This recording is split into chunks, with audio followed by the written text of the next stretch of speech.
In this video, you'll learn how to contact an eBay seller effectively.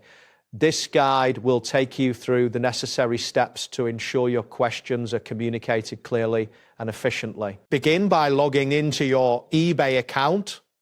If you do not have an account, you will need to create one to proceed. Once logged in, use the search bar at the top of the page to enter keywords related to the item you are interested in. After you find the product, click on the listing to open the full product details page. On this page, you will find comprehensive information about the item and the seller, allowing you to understand the product details better. Scroll down the item page until you locate the option labeled Contact Seller or Ask a Question. This link is typically positioned near the seller information section. Click on this link to open the eBay messaging form.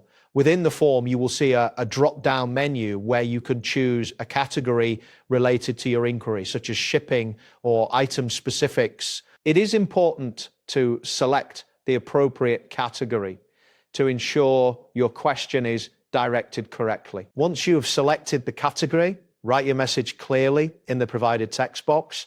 Include any specific details that can help the seller understand your question. This messaging will be sent through eBay's internal messaging system, which is designed to keep your communication secure and organized. After composing your message, be sure to review it for clarity before submitting. After sending the message, the seller will receive a notification through their eBay account.